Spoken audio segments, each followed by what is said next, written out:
सातबारा कोरा कोरा यात्रेनंतर आगामी शेतकरी आंदोलनाची दिशा ठरवण्यासाठी आज वसंतराव नाईक यांच्या स्मृतीस्थळी यवतमाळ जिल्ह्याच्या गवली या ठिकाणी बच्चू कडूंनी बैठक जी आहे ती या ठिकाणी बोलवण्यात आली होती। या बैठकीमध्ये आगामी आंदोलनाची दिशा जी आहे ती ठरवण्यात आली आहे। नेमकं आगामी आंदोलन कसं असणार आहे या संपूर्ण विषयावर बोलण्यासाठी आपल्यासोबत प्रहारचे बच्चू कडू आहेत। भाऊ, सातबारा कोरा कोरा यात्रेला मोठा प्रतिसाद मिळाला, सरकार दरबारी तुमचा आवाज सुद्धा केला, आता पुढचं आंदोलन नेमकं प्रहारचं अनोखं कशा पद्धतीने असेल? सातबारा कोरानंतर चक्काजाम झालं, महाराष्ट्रभर प्रचंड प्रतिसाद भेटला आणि आता हे आंदोलन पुन्हा 9 तारखेला राखी पौर्णिमा आणि क्रांती दिवस आहे। त्या दिवशी देवेंद्रजी आणि नरेंद्रजीच्या हाताला आम्ही काळी राखी बांधून निषेध करणार।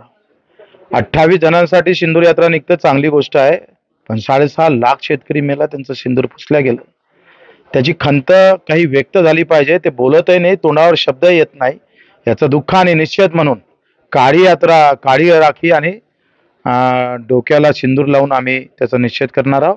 अशा पद्धतीनं आत्महत्याग्रस्त आमच्या भगिनी ही राखी पौर्णिमा पूर्ण करेल आणि 27 ऑगस्ट 26 ऑगस्टला गणपती स्थापना होते, आम्ही 27ला स्थापना करू आणि फिरते गणपतीची स्थापना करू।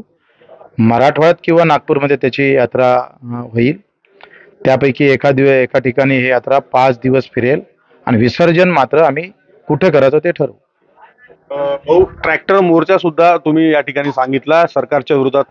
2 तारखेला आमची तयारी पूर्ण ताकदीनं महाराष्ट्रभर फिरतोय मी। ही झाली का मग 2 व्हीलर रॅली आहे, 2 व्हीलरनं फिरणार आहोत आणि गावागावातून ट्रॅक्टर काढण्याची आमची पूर्ण तयारीला लागलो आहे। मला वाटतं प्रचंड प्रतिसाद शेतकरी देईल। जातपात धर्म आणि पक्षाच्या पलीकडे जाऊन मी शेतकरी, मी मजूर म्हणून एक नवीन आवाज सरकारच्या समोर 2 तारखेला मांडल्याशिवाय राहणार नाही।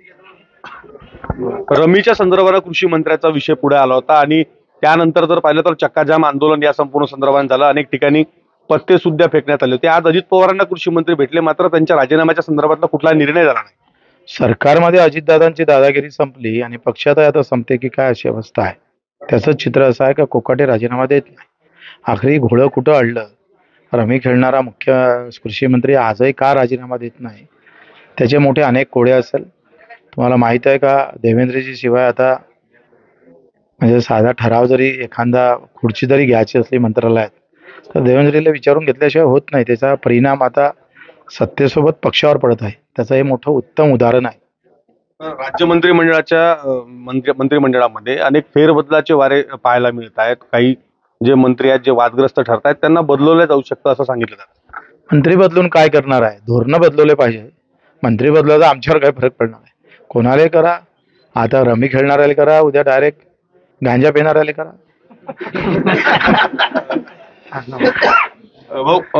या संपूर्ण विषयावर जर पाहिलं तर कर्जमाफीच्या संदर्भानं अद्यापर्यंत सरकारनं समिती स्थापन करण्याचं तुम्हाला सांगितलं होतं, मात्र त्याबाबत कुठल्या हालचाली होत नाही।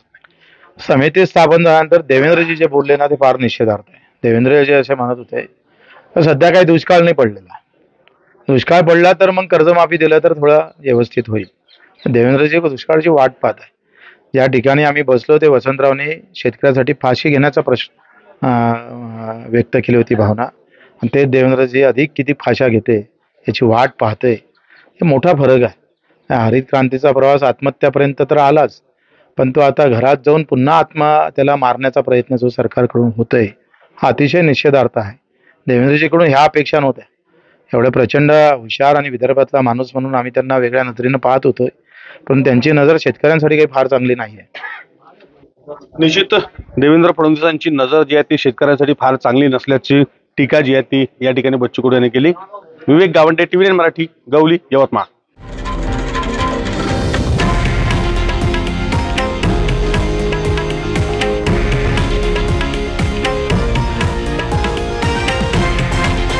हे आहे देशातील नंबर 1 न्यूज नेटवर्क आणि आपण पाहत आहात TV9 मराठी, एकमेव।